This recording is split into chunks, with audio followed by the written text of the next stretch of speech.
speaker tonight, Bill McDonald, started his career working on energy analysis and retrofit of existing buildings. His experience with the state of existing buildings, along with exposure to European building techniques, including passive house, set him on the path to develop a better way to design and build homes. He founded Phoenix Haus to embody that process. And so with that, Bill, I would like to turn it over to you. Thank you very much for joining us tonight.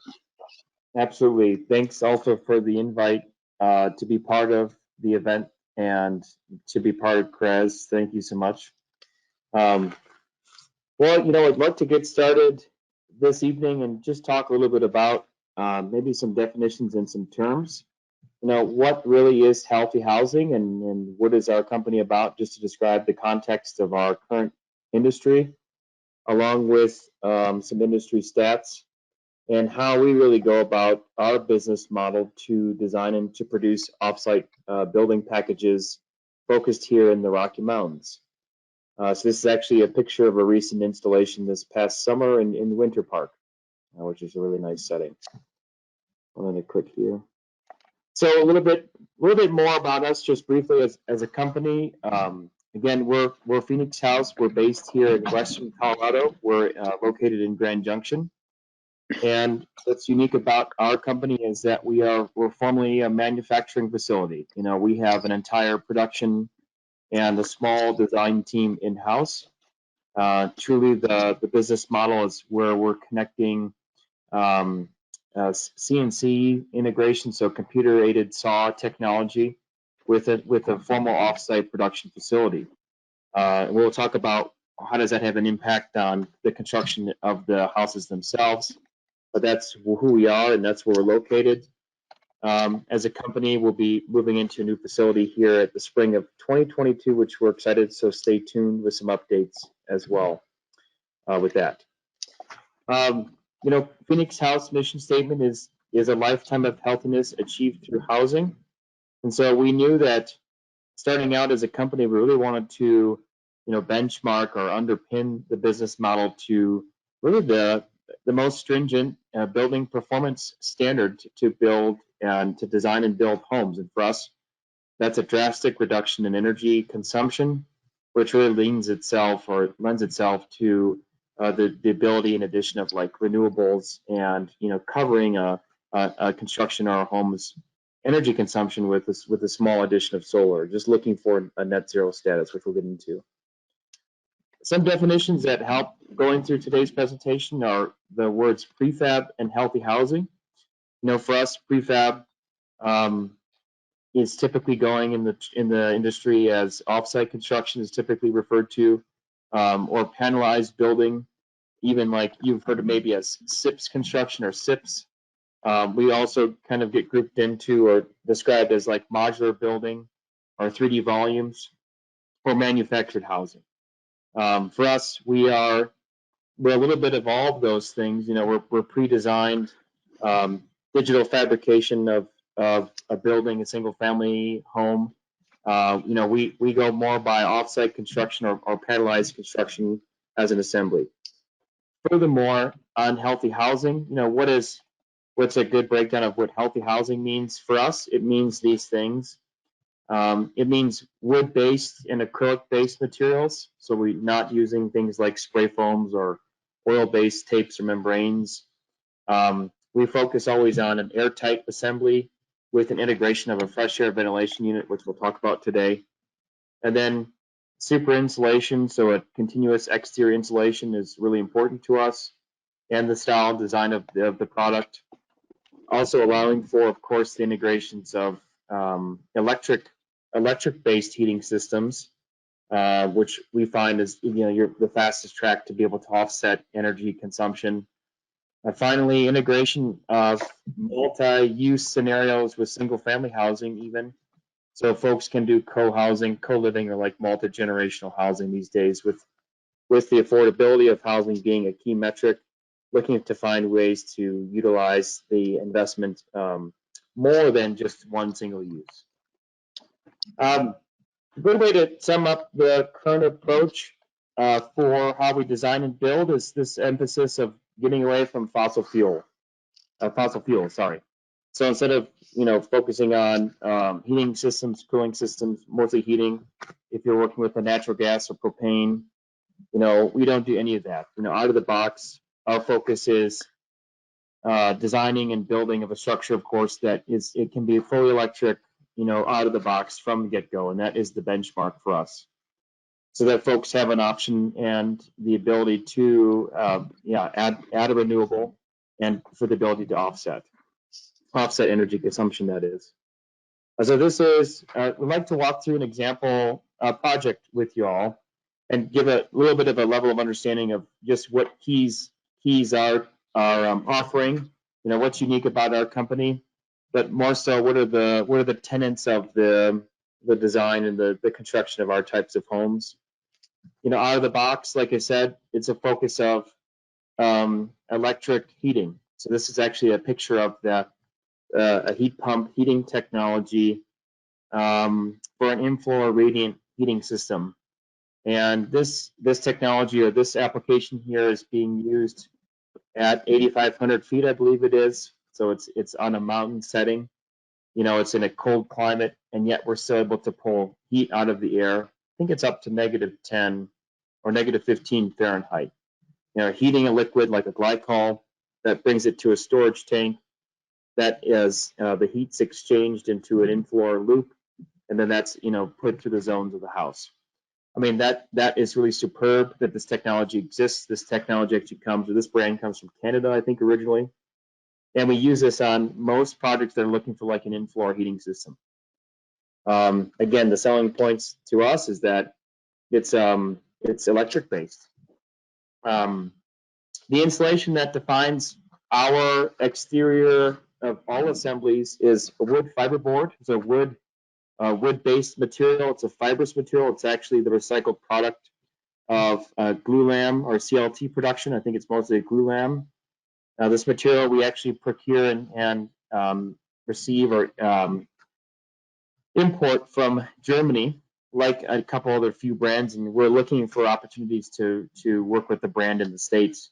The point remains is that it replaces foam board for us. So it's a material that's the wood-based integration, and it's exterior to all of our wall and roof assemblies that are at the exterior. There's a picture here of that material. The picture at the bottom left is actually the inside of the wall. It just kind of gives a little bit of perspective of how thick the assembly is and what it looks like before drywall. Here's actually a picture of that material installed onto an exterior wall frame. So this is what it looks like underneath the membrane, underneath the furring, underneath the siding. Basically, it's a thick sandwich of material that it fully coats the exterior of a wall roof assembly, the exterior. Getting to the tenet of design for us is the ability to really thermally break the exterior assemblies in a cold or even a heating dominated climate, allowing us to really reduce that resistance or reduce that loss value, so it's a high value assembly. Another key tenet for us is that we integrate and support airtightness. Airtightness for us is defined as we can definitely hit values that are well below 1 ACH50. If we're familiar with what that terminology is, it just stands for 1 air changes per hour at a negative test pressure. If we're familiar with like a blower door testing rig, essentially you just depressurize the house with this door fan in the picture on the right. We can see that we can depressurize the house, get a program a volume of the space we're testing, get a flow rate of leakage, and apply it over the volume, and get then basically a miles per gallon, if you will, gauge of how tight the house is in the assembly, looking at it from the aggregate, the total picture, foundation, walls, roof, the entire thing, really focusing on values below 1 ACH50 or less is what we're after. Integrating also for us, what defines healthy housing, what's efficient, is once we've got this nice tight insulated envelope, this nice well-conditioned box, or this box, if you will, it's much easier to have ventilation and air efficiencies inside the house. I'm referring to something here on the screen is just a fresh air balanced ERV system. There's a couple different brands that are out there. We like the higher performing units, like this Ender is like a typical example. which means it's bringing air inside the house at the same rate it's exhausting air, and it's pre-tempering incoming air with exhausting air, so it's saving the heat that's happening, that's already been conditioned inside the house. It's filtering the air, and it's distributing it through the entire house. We have supplies in bedrooms and common spaces, and we have exhausts in like laundry rooms, kitchens, bathrooms. And when you have an effective solution like this, the ducts, you see the gray duct work throughout the house. There really is no match for a well installed and a great product like this that allows the house to be fresh air filtered, and the control of moisture inside of the home is really the key factor here. As air tightness requirements increase, we're seeing more and more this adaptation of going to a fully integrated. This is a ducted solution, which means it's its own system.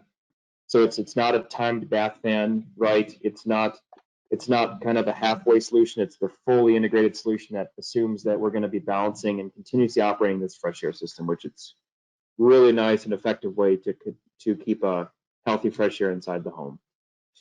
This is just a quick snip to show you what this house looks like from a consumption standpoint. We use energy in the winter months. We're making most of it. We're banking most of it, if you will, in the summer months. We have a grid tie agreement with our solar system here. This house, I think it's a 4 kW system size, and we're just about zero for the year, depending on exactly our exact usage. So we're proud to have this as an offsetting house based on electric utility. So that's a little bit about like our focus of company, where we direct our product. Now let's talk a little bit about the industry as a whole, and then I'll get to some of the steps as well. But talking about the construction industry, it's one of the laggards. If not, it is the laggard industry if we compare to industries like aerospace or healthcare or automotive. Productivity has been thin for quite a while, and that also translates into construction processes that are focused on a project-based approach, which I'll explain. Usually results in longer time to complete a project from initial start out, and a lot of projects, if not most, looks like 80% are over budget, which I'm sure we all have maybe some experience even in that case. So the typical traditional method of construction that we find in our industry is it's a project-based focus. This simply means that projects are planned from scratch. They're typically designed ahead of time. For the most part, most likely not using pre-designed components. And there's a disconnect between the incentive structure of how something is designed and built and then integrated and put together and assembled at the work site. Meaning it's the on-site world tends to be temporary, it's manual. There's a difficulty to connect the digital content throughout the entire start to end of the project. A lot of times working in many different softwares with many different fragmented teams without standardization or standard content. So this sort of disconnect or fragment really is when tested right now with high demand, it's an over budget, over timeline sort of result. And it's the current ecosystem, and it's rapidly changing. So right now the industry is in a disruptive state, which means it's quickly flipping to something which I'll present here in a second, a product-based focus. But some of the pain points too are skilled labor. We've got now basically a supply crisis. There's a limited supply of scarce materials, which means the prices spike, which means now we're again, continuing the trend of being over budget and late to deliver a project. Interesting enough, it's one of the bigger industries as far as GDP is concerned, so it's definitely an area of focus, and that's exactly where we focus as a company, talking about how we're working to solve that problem, how we're actively bringing a solution to the marketplace. That's really our step one to talk about today, is something where we refer to as introducing digital content. So let's talk about what that ecosystem of the future looks like. So we just described the historical construction industry as more project-based, where it's fragmented. The ecosystem of the future, the one that we're investing into and many other companies are, is a product focus, which means projects that you run through the system integrate pre-designed components that are manufactured offsite and designed explicitly to be assembled and delivered to the work site. Delivered to the work site, delivered to the project address, and assembled in a way that's efficient, on time, and within a cost basis that doesn't overrun. So some of the key characteristics here is where companies like us or many others specialize in a certain end user segment. They design a component library of details that then the designers, like an architect or engineer, work with or work within. And then that is a connected value chain where there's consolidation and standardization across the chain, which means that it's a connected, it's lean focused approach to construction, which means that you can forecast the total cost and the construction and schedule of something way easier and more effective because of that early investment and focus on a product-based specialization end user segment, essentially, with essentially a library of components or details that are standardized. It's no different than aerospace and automotive. If you look at automotive industry in the 1920s, there was hundreds of car brands, if not thousands, maybe hundreds, that had kind of siloed work environments where they were developing their own project car, if you will, and model and selling it.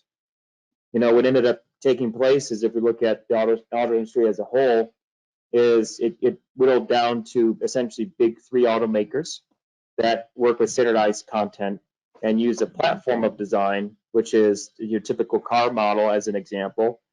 And we have all kinds of efficiencies, integrations, where we can really forecast accurately what it's going to cost and how we're going to actually build something effectively, instead of a one-off custom or slower custom build, a custom built nature type, which we're currently experiencing right now in our industry. So how we're going about this as a company, Phoenix Haus has developed something called the Alpha System. The Alpha System is simply just a standard breakdown of connections that define, for us, our focus is single family construction.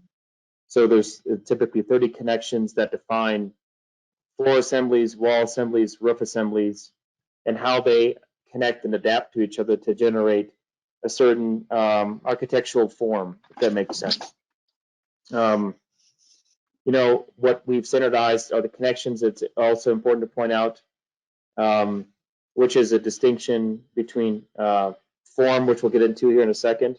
But the key characteristic here is that what's integrated, which is the next slide here, is a performance metric, benchmarking off of what we talked about in the first few slides. What we're focused on as a company and other companies do is, let's talk about how we're going to really reduce the energy consumption down by 80 to 90%. Well, how do we do that? Well, we benchmark off of our climate. Our system is focused on cold climate housing in the Rocky Mountains is our business model.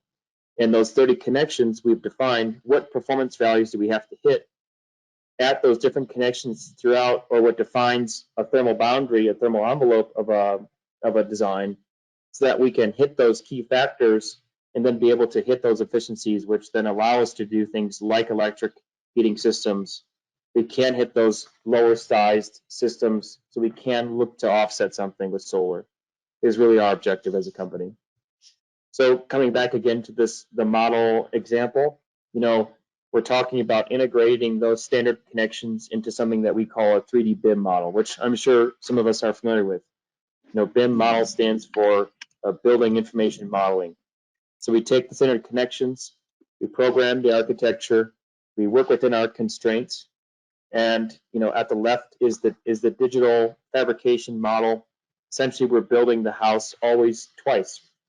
We build it first in the 3D world, in 3D BIM.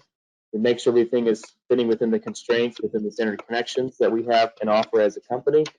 That we integrate the required engineering that's happening at that work site, at that specific location, if it's wind or seismic or snow loading requirements.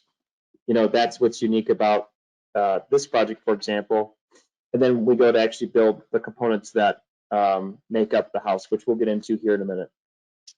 So this is a trend, right? It's a trend towards digital content, and that being the focus and feature of the construction industry as a whole, where projects are investing into their emphasis or requirement of having things built in the digital world first. So that brings us to this graph, which means that the typical design workflow sequence is that construction documents, typically the documents that you're working to develop with architect and engineer, kind of happen later in life in the total construction timeline. With the new and revised approach with digital content, again, we're creating libraries of details, standard connections.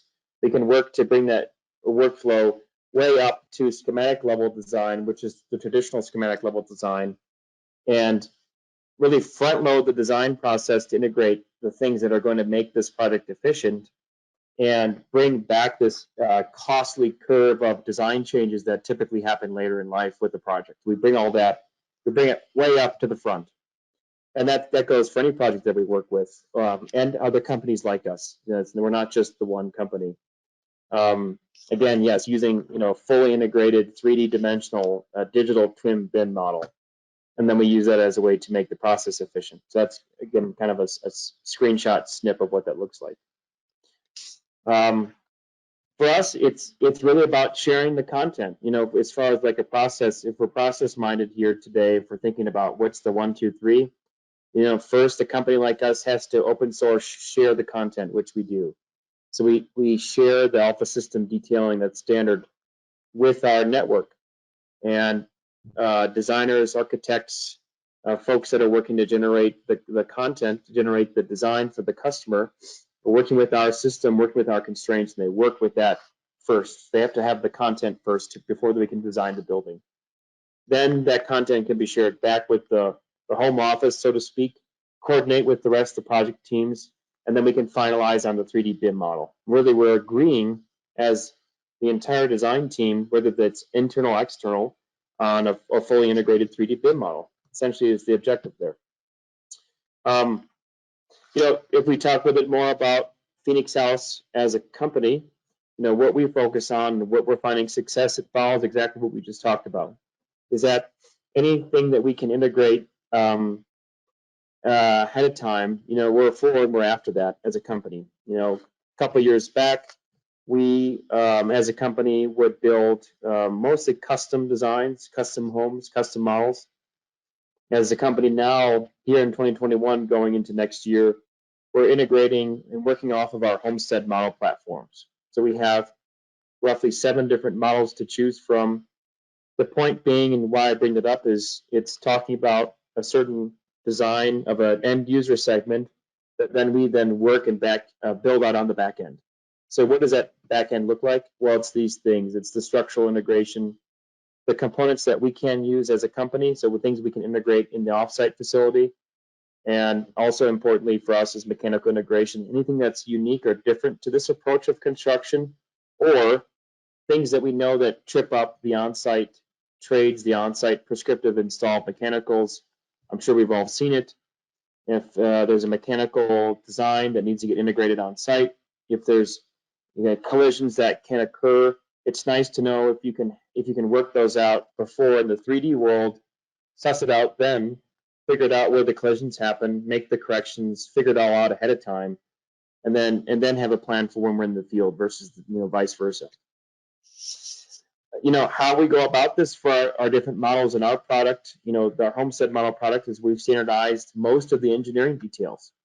So we took our standard alpha system connections, and we made sure we put some horsepower behind that with an engineering detail that's sealed or stamped or stampable for a certain specific geographic location, and climate. Again, we're focusing on the Rocky Mountains. For us, it's the connection details for floor systems, the exterior envelope, the roof, how we generate the roof assemblies, overhangs, deck attachments, floor attachments, the whole thing. So our coded system that architects, designers grab and work with the open source share to design the behind the scenes. What we have is coordinated structural content, which is extremely helpful when designing. You know what that looks like is here. Here's some visual representations of what that alpha system design looks like, and I've focused in here onto a component. I'm calling a window a component. You know, something that is basically either a subassembly or something that's not produced by Phoenix Haus but integrated into our package are windows and doors. And we like to, when possible, especially on our homestead models, is to pre-install windows and doors so that we can deliver the end user, the customer, essentially that airtight, watertight performance assembly, not leaving any kinds of gaps of the scope of package so that the on-site builder can work with the system installed in the field, which I'll show an example of that here shortly, integrating things like windows, which we feel is a very important key element of the performance envelope, is getting the air tightness correct at an opening. So we actually seal the opening 3 times when we pre-install a window. We do an exterior watertight connection. We do a gasket in between the unit and the rough opening. And then on the interior side of an assembly, we're doing another layer of airtight sealing. And so that always allows us, sets up the project for success to hit that blower door air tightness kind of out of the box. And we're really right now as a company, we're focusing on pre-installed windows. Doors at the moment are not pre-installed in our system. So that's kind of an example of what that looks like. We can see the window is in the opening. It's inset, just like those the standard documentation shows. It's got the airtight on the inside. You can't see the exterior sealing, but there's an exterior seal and then a gasket in between the unit and the opening. Further conversation about our models as a company is we focus on standard content as well from the floor plan perspective. So we have standard configurations for bedrooms that we reuse and can reuse to create a model option for a customer. Kitchen configurations also includes bathrooms too. So we know what works well for efficiencies when it comes to planning mechanicals. Also, just from a design efficiency standpoint, again, talking about standardized content, basically pulling from a library of details that make sense, things that we know have worked in the past. And so you can rapidly adjust or adapt a design based on how that house is sited or where it's physically located to make it work within the model platform. We also like to increase the occupancy of an investment. You know, I think ADUs are very popular. ADU stands for attached dwelling unit, essentially creating an entire separate private livable space in addition to the primary use of the typical single family home. We see a lot of ADUs being integrated into attached or detached scenarios. So is it a distance away that's on the property, or is it actually attached to the primary residence? So ADU options as well, which includes kitchen, bath, and like loft spaces as kind of like the smaller option. Typical range that we're seeing is anywhere between like 400, I think, to 700 square feet is like the typical kind of ADU range options for a lot of the houses that we work on. Kind of skipping away from standard architectural content would be also mechanical design. This is like a visual representation of what a pre-planned mechanical system looks like. It's a little rough. It's a snip of that mechanical system, but the green and the blue tubes are actually the fresh air and the exhaust or stale air for a house, just like we talked about at the beginning of the presentation. So here, the 3D BIM model is on the right. We make sure to run those exhaust or fresh air supply runs through the house, back to the unit, to the outside. And then we explore and make sure that we know if something's going to collide or hit a structural component, maybe it's a beam or a wall or even a floor component that's pre-built. So if we know those things ahead of time, we can make those provisions ahead of time in our panels that we're manufacturing offsite. So when the panels arrive, they're assembled in sequence. When the mechanicals go to install, we've already got the penetrations made. The accesses have already been created. It's essentially pre-laid out. This is what I'm talking about as far as the bringing up all that design work to the front loading it, doing all this work before we touch a stick of lumber or we break ground. It's advantageous to have this content and the work done ahead of time, and it's a visual share too as well for the on-site worker or installer. So the on-site trades can have a visual reference and breakdown of this as like a sequenced PDF, if you will, 2D PDF, or a breakout of scope of package. So what's the bill of materials for this mechanical? So we know what goes in when, and then making sure that it's totally, everything's there to be able to install this at the work site. So I'd like to run through how we actually would build a project, because I'm sure we're probably wondering, like, how does this actually go from a manufacturing facility in Grand Junction to the work site? So here is the start of the installation of the 1,900 square foot model. Really here we started with, as you can tell, a crawl space with, sill plating, if that makes sense.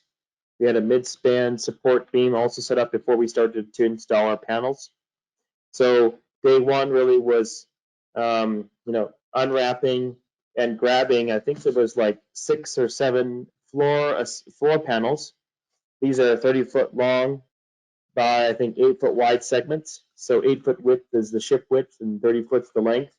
And here we're spanning from end to end with the mid-support beam. That sort of install sequence allows us to set that floor probably like, in a couple of hours, which is really, it's remarkable time. Things that set that up for success, what makes the installation of these assemblies go smoothly, is the connection between concrete and our wood assembly. I mean, there's much to be said about getting the treated sill plate or the sill plating accurate. So it's square, it's level. It's actually referred to as a leveling plate. So whatever we put on top of that leveling plate or sill treated plate sets up the rest of the house for success. Even if the foundation is inaccurate or the concrete is inaccurate, which it most typically is, we can correct that error in that leveling plate, get that all sorted out before the first panel load arrives, before the labor even arrives to install the panels. That's actually the connection that we have centered. So you can see a little bit of what that looks like from like a design perspective. And then here is a visual representation of just the speed, right? So the start of that day, we had a foundation, which means in one day, the sequence of installation was to install the floor panels, as well as all of the exterior wall panels here in this picture. That's day one. So it can be a rapid installation. It's a technology that rapidly installs, basically is what I'm trying to say there, which means that when we invest into that pre-design and we bring up and front load the design, the benefit at the end is that when we have a little bit more money invested into the design, notably so, and like a crane, well, it's supposed to go quicker. So, it's typically taking maybe 2 to 3 months in the field. We're looking to do like in 1 week is the objective here. So here's day one. This is actually a real snowstorm that happened for days 2 and 3. So some of the pictures are missing, but days 2 and 3 was in filling and installing the garage area of the house, the upper level wall panels, as well as I think it was the interior floor system, that's right, and interior partition walls as well. So the photos kind of skip to the end. What we can see here in this photo, we had and installed a ridge beam in days 2 and 3 as well. Basically getting everything prepped inside to then be able to install the final set of panels, which I think was 12 roof panels. So that was day 4, maybe a little bit of day 5. And that's a little bit of the documentation of the pre-configured standard content that we use to build this model in these assemblies. And that's the complete scope of package by Phoenix Haus. So I'd like to just describe that a little bit to understand just the context of where we stand right now in our industry. We're not a finished product. There's some companies out there that do well, interior finish, maybe even exterior siding, and finishes in general, which is neat. We as a company, since we focus so much on the performance, we like to leave finishes off. so we can execute airtight, watertight seams and tape seams around the assemblies, and be able to achieve like a nice blower door test before we go to put on the finish, like a siding or a drywall. That's not to say that we can't have more integrations as a company to integrate things like pre-installed mechanicals, pre-installed wiring, pre-installed plumbing, pre-installed chases. You know, we can and are doing that as a company. But as far as the finish level detail, you know, we're not there yet as an industry, I don't think, because we would follow that industry kind of norm. But now we're focusing on something, you know, we call like the structurally insulated, airtight, watertight envelope that it's installing in a short amount of time that allows the then sub-trades that get to continue on after us to work on the exterior of the house, the single-family house, as well as working at the interior for installation of mechanicals and finishes. I think that's key as well, because you can have basically an airtight and even heated interior enclosure any point during the construction calendar, because like here in this example, this was installed during the winter months on the Mesa. You know, once that enclosure installs, unlike typical stick built, we're fully insulated, and we're a version of airtight if we have the doors closed off with, like, say, a visqueen if the doors aren't installed yet. This allows us to turn on some heat and to work at the interior, kind of like speeding up that construction schedule like you'd expect to have a warm environment to apply or install finishes. And on the exterior side, siding and roofing can commence immediately. So we can get this, you know, fully boxed in, working inside and out right out of the gate, which I think is really nice and a neat efficiency that we can talk about. So I'd like to kind of walk through a little bit of just what are some completed projects, what they look like from this digital fabrication to an image of the actual built project. So this is what we call the H15. That's it designed, that's it built. So it's, you know, it's neat that you're basically like digitally printing homes essentially, because it's fitting the form and the function of that system is to be able to really go from here quickly to the actual physical world. You know, let's look at another one. This is, I think, a story and a half. That's it in the digital fabrication model, and that's it existing at the work site. These projects, they're installing in a couple of days. I mean, let's call it a week to install walls, interior partition walls, floor systems, roof panels. Here, these few projects that I'm citing have windows pre-installed. Not all of them do. As we can see here in the images, we've got pre-installed windows, and everything also has a membrane, which means that's that black membrane. It gets taped in the field. That tape joint executes the watertight layer. So once we have an executed tape joint, like even on a roof panel, we're able to get this assembly out of the weather, quickly get it dried in, so to speak, so we can weather like a rainstorm or a rain event or like kind of a moisture event, if you will. And I'm pretty sure that the warranties on these membranes are we can leave it exposed like this for up to 6 months.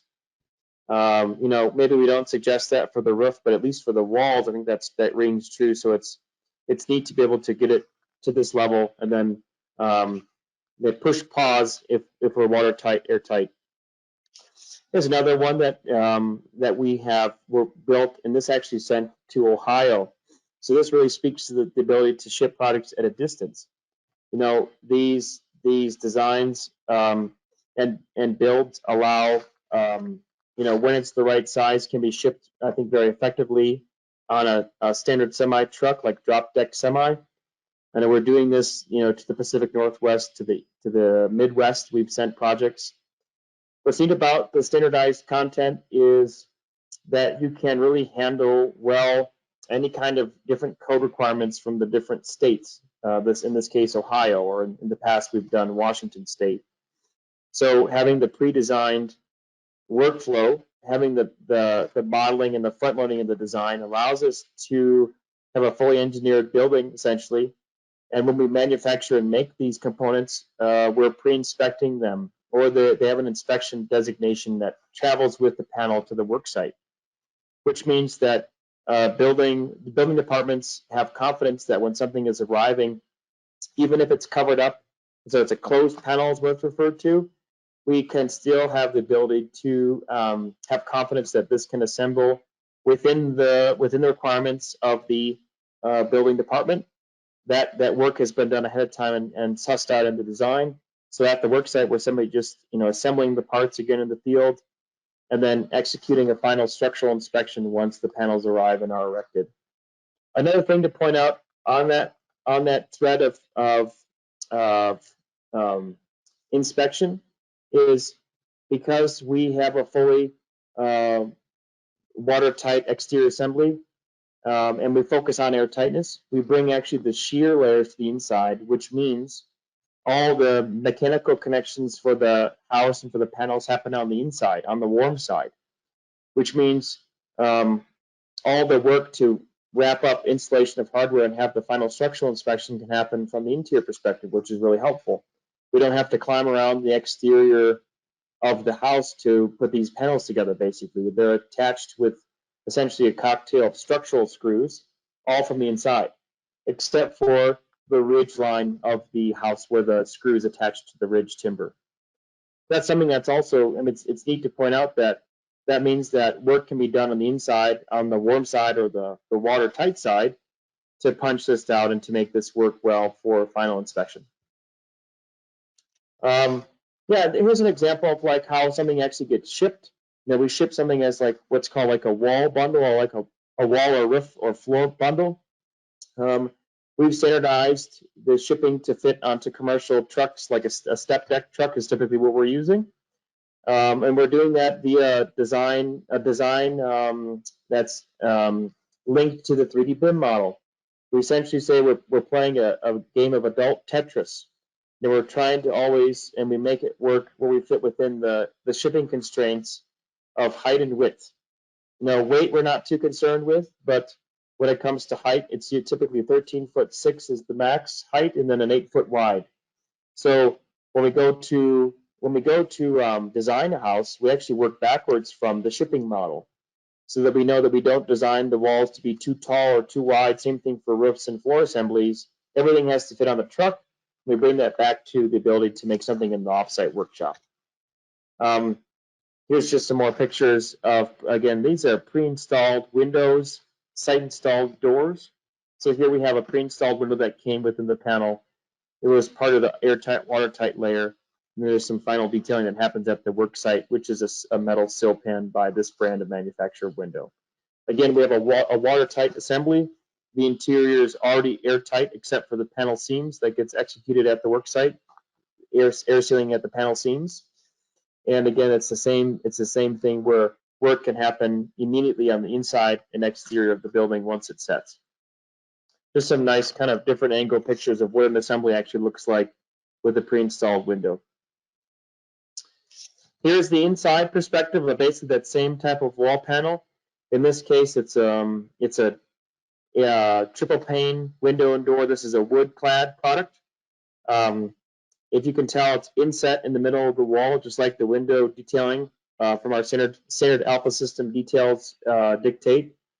It's also showing you, this picture is how we focus on airtightness, that we seal the panels in our factory at all the panel joints, and then the panel joints that happen in the field are sealed and taped at the work site. A couple more pictures here of what our scope of package typically is. So we have, again, exterior wall panels, but we also can bring something like partition walls, floor systems, and even like loft kind of mid-span walls like we see here at the top of the picture. The important part is that we're looking to find ways to make sure that the sequence of install can still be efficient. We want to offer the value of essentially a framing trade. So we'd like to bring partition walls, floor systems, which allows to offer like a full scope of package. The install efficiency means that we don't hold up the roof insulation, so like the roof panels, because we're having to stick frame a partition wall or a floor system. We'd like to avoid that, so as to really, install sequence something in one go. Again, looking to do it in like around a week or so for these kind of smaller 2,000 square foot size projects. We also like to integrate and work with and design in the digital model any kind of steel, or in our case, we like to work a lot with glue lam or structural components. Like I mentioned, talking about how we work with ridge beams. This is an example of like a midspan or a ridge beam, where a panel structure is sitting on top of a ridge beam. The important key metric here, the characteristic, is that the beam itself is pre-processed off-site, just like our manufacturing facility. So we work with a couple different manufacturers that are located in the Rocky Mountains that actually pre-process timber with the inputs of the same 3D BIM model, which is amazing if you think about it, because it's another component that gets designed in 3D, integrated, pre-processed, and installed in sequence, exacting tolerances for the install sequence. That's really important to bring up, because that means that the entire structure of the home is part of that digital fabrication package. And we're using things that are standardized, which means we have standardized glue-lam sizes that we're working with to integrate in the design. That standard connection pockets into our wall. We have standard connections as far as how the roof sits on top of the glue-lam beam. The hardware to attach the roof to the glue-lam beam or to attach to the wall is also standard, which means, as you can probably see that I keep repeating the same word, standard, is that now we're talking efficiencies. Now we're talking about how that informs a product, which is the efficient install of this type of end product segment, which is single family, low energy use housing like we described. A couple other pictures here, just, again, the digital fabrication model, and then and then reality. So the real life scenario here. Again, it's always the reoccurring same assemblies. It's the same buildups for a cold climate. It's just that we can adapt it to different architectural form. Here we have a typical gable residence with a shed roof alongside a pole building that was going to be not part of the condition envelope. So it's a thinner wall package. The point here is that we still have pre-installed windows, and it's installed at a site that has a very a short time for install. This is here in the mountains near Crested Butte, so there's probably a 5 to 6 month window for construction. This was shipped and installed within a matter of, I think, 7 days. Something that's typically taking maybe 2 to 3, maybe 4 months on site just to get dried in. Finally, it's worth mentioning and showing a picture that we're using, again, CNC technology. So we connect the 3D BIM model, again, that looks like this, with an output that speaks to our equipment that's either manual or semi-automated. The ability to bring the digital content to a computer-guided saw is really key. It means that it's universally accurate every time, so it's processing the part within a cut tolerance, and that every piece that we work with to generate a package like this is pre-processed on a CNC saw. So we know that when something is being cut ahead of time before it gets assembled and manufactured on our offsite tables here at the facility, we know that everything as an input is going in as an accurate cut each and every time.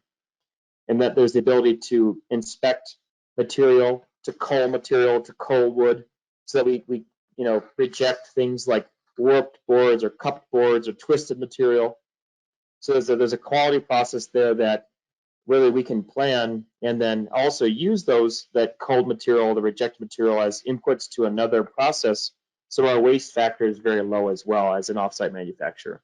We have very little waste. We reuse pretty much every material. And the material that we do have, it's wood-based, so it's not a detriment. It's not like we're throwing away really bad material if we do. Most times, cutoffs and wood can be used for other purposes. So that's, it's good peace of mind when someone's talking about how to build a house using this type of approach or technology. Now with that, I think, we can open it up or ask a few questions. Jim, I think that pretty much is, the breakdown of the presentation. Yeah. Wow, Bill, thank you very much. That is fantastic, and we do have a lot of questions. I'm going to invoke my SECRES prerogative and ask the first one. I was particularly intrigued by your use of the recycled wood chip exterior insulation, which also eliminates the greenhouse gas footprint that comes with polystyrene and polyiso foams. What is the R value per inch of that wood-based insulation that you're using? Yeah, typically I think it's right around 3.4 or 3.5 per inch, if I'm not mistaken. So if you express that over the board, the material itself is typically 2 3/8 inches thick. So we're looking for an R factor of somewhere between, like, I think 8 and 10 on the exterior, if I'm not mistaken. Excellent, thank you. We have, folks, we have about 40 minutes and a lot of questions, so I'm just going to jump through these from top to bottom as quickly as we can here. Does Phoenix Haus consider the use of geothermal heating? Yeah, I think, geothermal is definitely an application of technology that definitely works with these houses. That's what's nice about this building standard, or the way that we go about it, is however you want to cover the heating or cooling loads of the house, no problem. I think the benefit here that we bring, or this technology, is that it reduces the total amount of heating and cooling load. You can use more efficient appliances, but yeah, that would be a suitable approach for heating or cooling, sure. Yeah. Are you willing to quote a rough dollar per square foot for build without site prep? Sure. If I can kind of talk about costs in a couple different ways. Our system here, like you saw, our scope of package is, it's trending around like $100 to $110 a square foot of finished floor area. And then realizing that's just the scope that's here on the screen. But as far as like finished construction costs, it ranges off of the market. If we're talking about Denver or Grand Junction, we could be in the $300 per square foot finished. But we're seeing it definitely turn up to somewhere in the 4s and maybe even the 5s in the mountain markets. Dollars per square foot finished floor area. Yeah. Thank you. Can you talk more about in-floor heating? I understand a benefit for heat pump is lower temps are needed than for a forced air system. What are other benefits? The really nice thing about the in-floor heating system is that it's a very even heat. It's consistent. When it turns on for the season, it sips energy, and there's not these dramatic changes in temperature. You can set it at your set point that you like, and it's a very even heat. It also eliminates dust. I mean, if you think about it, air source based heating and cooling systems require you to move air to heat or cool something. Here, we're talking about you're heating up a surface, and it's a liquid that's happening behind the scenes. So it's a cleaner, more even heat, I would say. Yeah. How does your approach impact construction waste? And I would add to that, or just ask if you could divide that between on-site and at your factory. Yeah, I mean, breaking it down first with the factory, it's like what I was talking about a little bit, is that you can actually plan waste, which means that if you have a programmed cutoff, if you will, because cutoff is inevitable, meaning if you have a bunk of wood and we want to go make some walls or some roofs, you're going to have cutoff material after you've made your cut to make that assembly. But we know actually what that cutoff is going to be because it's been designed in 3D. So we can forecast the amount of cutoffs we're going to have and then use them somewhere else in the project or the other uses around the shop. We like to use cutoffs and excess material for the ability to ship something safely, which means we block out and use the extra pieces of wood to be able to ship something and put it onto a truck. So we have its uses there. Same thing with like OSB or plywood. We're constantly recirculating a cutoff, maybe even to the next panel, and you can actually plan that waste. So that's in our factory. Now on site, the implications that we have is that effectively on site, there's essentially no waste, right? That you send this offsite package to the work site, and essentially you're just unwrapping it from its shipping plastic, essentially, and now we're just essentially assembling that thing in the field. So we should have very little or no waste in theory. The only thing that we have talked about as a company is when we ship something, it's in that plastic, is that you could take that plastic that's being used and you can just do a recycle process with that as well, like a recycle dumpster, or have ways to recycle that material. So that's what we're seeing as far as how, in comparison to the typical on-site trades, which it's difficult, is that if you're sent that same bunk of lumber to the work site and you have a cutoff, I think it's very difficult to reuse that somehow, because you'd have to have some pre-planning or some pre-thought as far as where do you want to put that cutoff. So it ends up being that inevitably you will have dumpsters full of cut-offs waste material, which is crazy because it's like, well, we could use that if we had an offsite manufacturing process. Yeah. What materials do you use for foundation insulation? Is the foundation wrapped in that insulation? Yeah, good question. So there's not a requirement. There's not a hard line of the type of insulation that's required to do like a foundation. We see a lot of EPS foam that's used below grade, just for the pragmatic principles, the fact that it can get wet. You know, EPS foam in itself, it won't degrade with any kind of moisture issues or challenges. I have seen you can use like a Roxol, Roxol is like it's a cement-based material that can be used below grade if you're not for the foam. So there are foam alternates to below grade scenarios, yes. I think there's also another really nice company or brand out there called Glavel.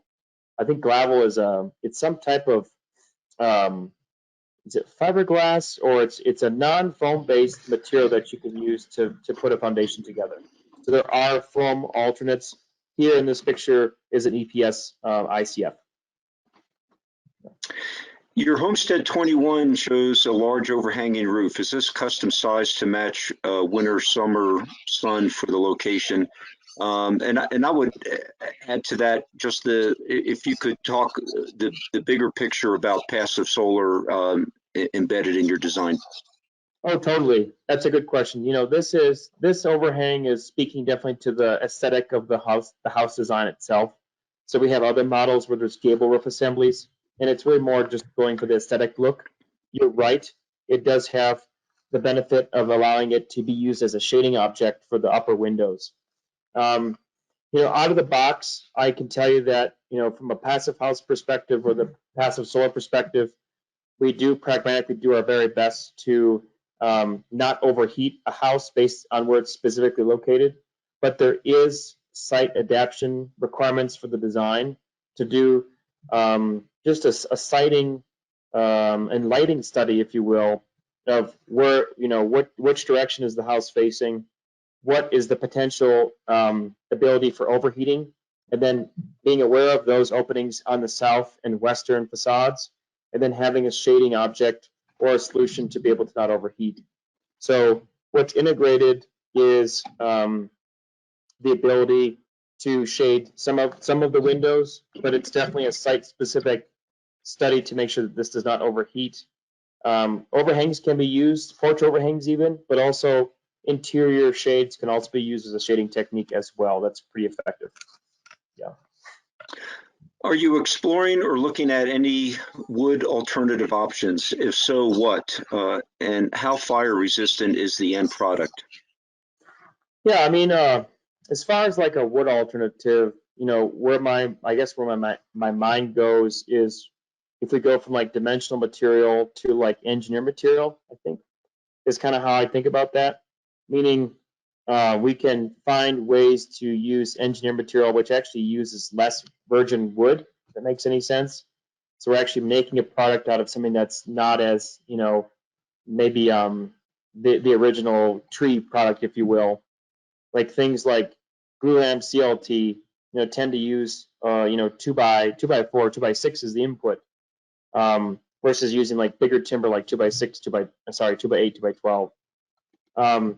As far as like fireproofing goes, we see folks when we're in a fire area where it's prone to fire, is they tend to do a metal siding, making sure that any kind of venting around the assembly has a core vent installed. So it's ensuring that there's no way to suck any kind of embers behind the siding or cladding. So it's typically metal siding, metal roofing. And we've had to make sure that the design can integrate a fire suppression system. That's been the two ways that we've handled that. This is definitely an important question for the mountains of Colorado. Has Phoenix Haus encountered problems meeting wind load design requirements? You know, we're always aware of what the requirements are per the project site, since we're fully engineered, meaning that there's an engineered detail that's site specific each and every time, and it gets checked no matter what. We've been able to accomplish our builds in the mountains without any challenge. Now, you know, can we build, 10-foot overhangs in Steamboat, probably that would be difficult, but it depends on the exact site. So the key characteristic there is making sure that we always work with our engineer each and every time at every site. And so far, we've been able to build, pretty much every location without a concern. Yeah. Let me read this question exactly as it's typed. We may need some clarification. Gutex or Styco external installation. I don't know if it's asking whether you look at that or you use any of that. Yeah, there's probably referring to the different brands that are available. There's many different types of brands. What we look for there to answer the question is we can work with them, and we do. We just look for the density properties and thickness. So we're looking for a consistent density of material that has the same ratings. We're going for something that has a good perm rating and a good R value. So it's not too dense, but it's not too, I guess you could say, less dense, and it's not too thick. So we go for something that's middle of the road that works well. That's standardized content for us. That's 60 millimeter, and I think it's a 140 metric on the density side, which is a metric valuation. But we work with more than one manufacturer as long as they can hit those parameters. Does your heat pump cool also? Yeah, that's a good question. So you can actually design with that heat pump technology to add a chiller. Essentially, you would take cold. Yes, you can take and create cold water in the summertime from this unit, and then attach it to a heat exchanger inside the house, which can convert the cold liquid to cool air inside the house. Yes, Arctic Air does have an option for that. So you don't have to invest into two separate systems, assuming that it works within the parameters of max cooling output. The packaging and wrapping used during shipping seems to be a bit too much. Couldn't you load then wrap? Why use so much wrapping material? Yeah, a good target for us, our goal as a company, is to use a system where we actually don't use any plastic. There's systems out there that we can invest into as a company that essentially it's a reusable tarp that's installed onto one of our trailers. The requirement there is, of course, is to purchase that tarping system. I think it's called, or referred to as a Conestoga covering system on top of a trailer, in addition to having many of these, what they're referred to as swap bodies to be able to load. So there are ways to invest into eliminating the use of plastic. For us, it's just the ability to be able to afford that technology or to afford that solution. So it's a goal that we have as a company, and we're very aware of limiting the use of plastic. What approach is used to minimize thermal bridging at the field joints for the panels? So everything is actually sleeving, and I'm trying to see if I can find an example. Excuse me if I skip fast here. I'm just going to go to my detail. Every joint around the thermal envelope has a sleeve connection designed in, which means the fiberboard in this case, and this picture on the left side of the screen, is designed where it's actually overhanging the stud assembly, which means it's a male to female connection all the way around the assembly. So there's no exposed joints anywhere on the exterior when we use our system details. So it's a sleeve male to female connection, so it does get covered up. It does get insulated continuous. Is there any caulk used in that before you join those panels? You can do that, caulk or gaskets. We rely a lot on that on the interior perspective. So we seal and tape the interior, in this case, plywood or OSB. So not at the moment, but yet you can, and we do tape most times on the inside. Next question. I know you're using Alpen high-performance windows from Colorado, which are excellent and local. Have you considered lower price units like the Polish windows imported by Denko or others? Several European manufacturers exceed the performance of Alpen. Yeah, we are. We like to say that we're agnostic to the window and door choice. For us to pre-install something, we have to thoroughly understand the requirements of that window and door system before we can offer it as an installed scope of package. I'm thinking that if it's a similar window style design and installation theory of brackets inset, it's something that we could definitely, include or add into a scope of package, sure. Some of the reasons that, like Alpin, for example, you see us using is also because the order lead time from the procurement standpoint. When someone places an order, when we look to offer a pre-installed scope of package, we like to have those as inputs to the manufacturing process. So the shorter lead times are advantageous, but not, those other window brands most likely work and are similar install? Yes. I think for us, we're always thinking about it from a timeline perspective. So, yeah. Has the R value of the installation board been certified by the Federal Trade Commission's mandated ASTM C16 testing to be able to prove compliance with the R value minimum in a building code? We work with the manufacturer's test sheets or cut sheets, if you will. I know that the way that we're thinking about performance and how we verify it is we go through and have this system, we call the Alpha system, certified through the Passive House Institute. Those folks, the Passive House Institute, took a look at the material, break it out into its different parts and components, and certified it this way. So I'm sure that this certification translates into the requirement that you're referring to. But it's a good question. I'm not sure how to answer exactly to the standard that's being referenced. Besides the ability to have chases pre-built, what about plumbing and electrical connections in the panels and the use of pre-made conduit?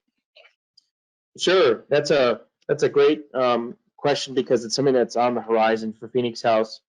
As we move into our new facility, the new HQ, we like to refer to it, we'll be going into version 6 of our system. 6 means like it's the sixth version of it, kind of like a software technology. So at the new facility, we'll have the ability to stand up our assemblies in something called the gantry. The gantry allows us to hold something vertical and to finish it from both sides. When we have that technology, we can start to integrate electrical and plumbing, at least rough runs to get 80% of the way there, and start to offer that to our customers so you can take some of that work that's happening in the field and pre-install it on the assemblies, yes. So see it coming online for version 6 in the new facility. Yeah. My understanding is most prefab inspections happen inside the manufacturing facility. Is that the case with your process and products? Please elaborate. Yes, it is. Right now, actually, something called an ICCES report, which means soon here it comes where we don't have to actually have a physical third-party company come and inspect. We handle the inspection process, yes, to answer the question. How we're currently doing that is via an in-person third-party designation inspection, yes. So we have every panel gets inspected every frame, which means there's an audit report that comes along with the order, and that goes along with the submittal to the building authority. And so what I'm referring to here for next year is we'll have something called ICCES evaluation service. We'll have the ability to, you could select the Alpha system in a code, an area where a building is being built. And when we follow a quality process of manufacturing in our own internal audits and internal inspections, we actually will not have to do that here in the future. But right now we are physically inspecting every frame, yes, in person. So next question, is all the design work done via SketchUp, or do you need other CAD or BIM tool sets to design and architect?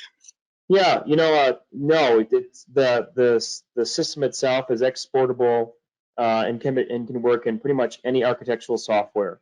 We have a lot of designers, architects that work in ArchiCAD, Revit, AutoCAD. It's pictured as a SketchUp part, but that's just only as a visualization tool. It's accessible. It can be used in many other softwares to be designed with. Yeah. Next question. Developers like Lennar seem to think that Americans want pseudo-quaint cottage-style homes with tons of ridges and alcoves. Passive houses are near impossible with interrupted wall surfaces. What do you think of, I'm sorry, do you think those consumer expectations or tastes will change? Yeah, I mean, I think when it comes to the design, we talk a lot about what would work to an acceptable level of either the consumer's taste or like an HOA or what the requirements are for like a neighborhood. If we have to jog an assembly or do a dormer bump out, we can with the system. It just further derates the performance, and we can back that into the energy model of the home to make it perform. Said another way, we can get houses that have more jogs to perform. It's just more work on the design end. For us, we do run into many HOAs that we have to change the way that the house looks and the way it's, how it presents itself on the streetscape. But we can integrate those requirements early on in the design process. As far as the approach that we're going as a company, we like the cleaner aesthetic. We like the clean lines. We like the simpler forms as long as it's done tastefully. But we can't handle and have built the more complex if required. Yeah. Have you done any CLT projects? CLT and glulam material is close to our heart for sure as a company. We love working with wood, and that fundamentally is what we're referring to when we say CLT glulam. We work with a lot of glulam beams and structural components.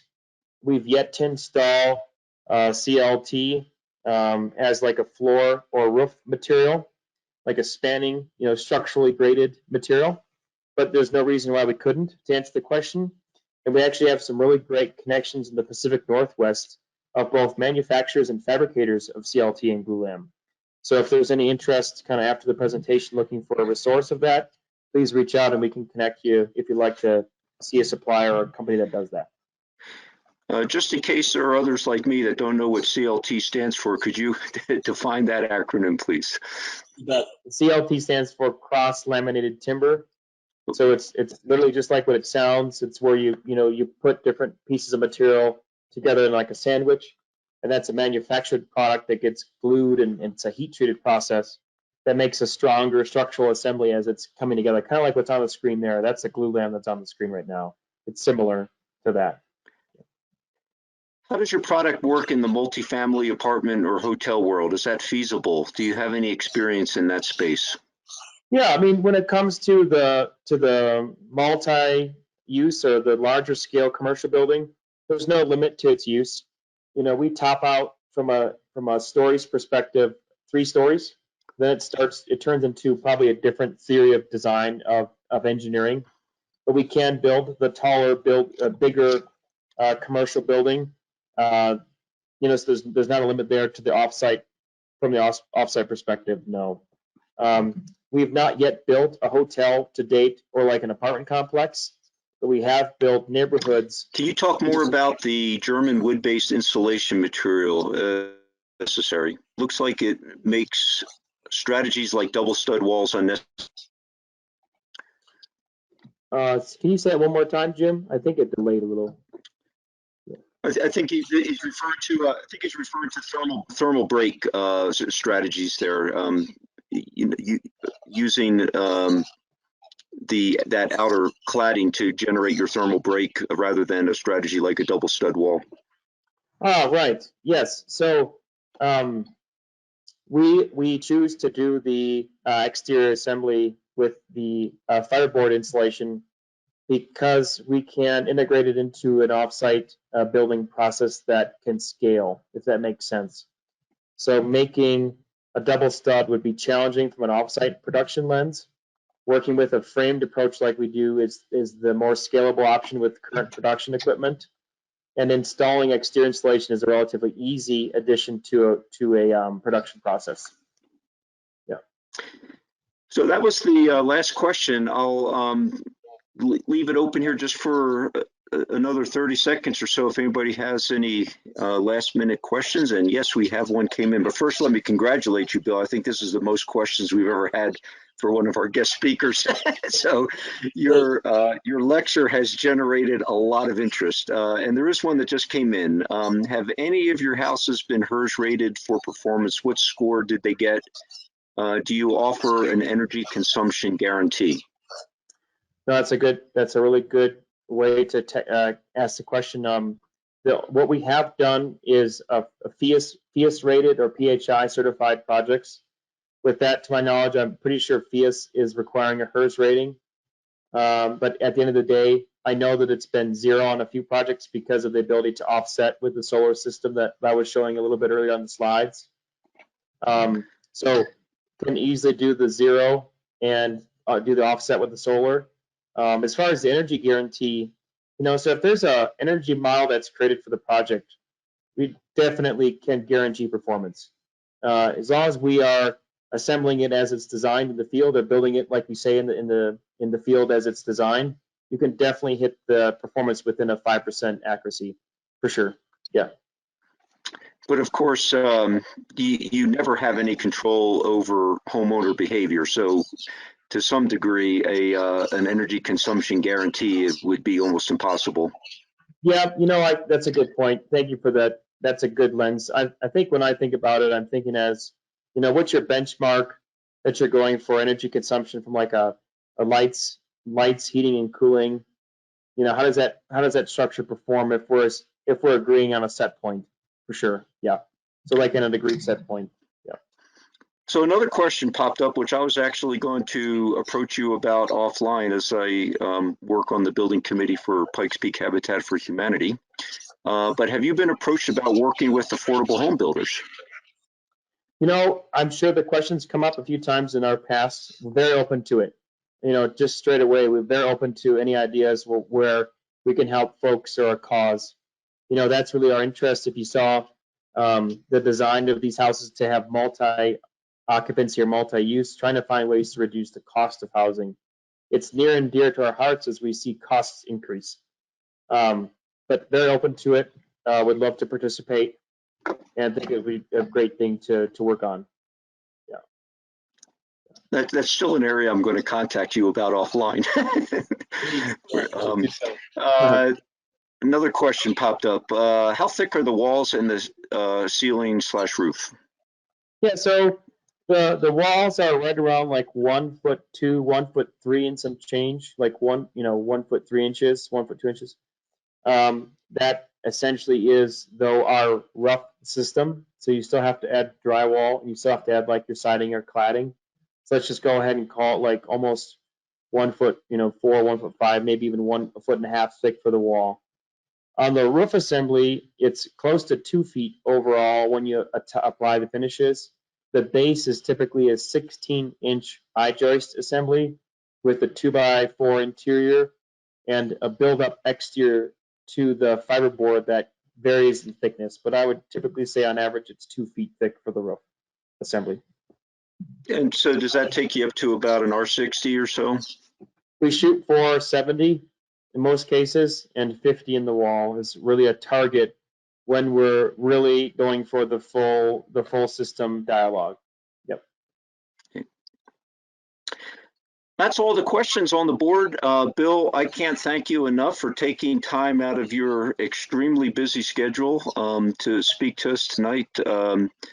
This is great. To everybody that is still on here, just a reminder that this was recorded, and once it's cleaned up, it will be posted on the CRES YouTube channel as well as the CRES website. And Bill has graciously offered to provide his slides to anybody that wants them. And what I'm going to do in the chat is just give everybody my email address. And if you email me, I will send you a copy of the slides. And yeah, I just want to say thanks again. This has been a great opportunity for us. We're always happy to connect with your group, and we're very thankful for the invite. And thanks so much for having a chance to talk with you guys today. Yeah. And thank you for ending our 2021 guest lecture series with such a fantastic lecture. So thank you all the attendees for joining us tonight. And Bill, thank you again. We really appreciate it. Thanks again. Have a nice evening and great weekend.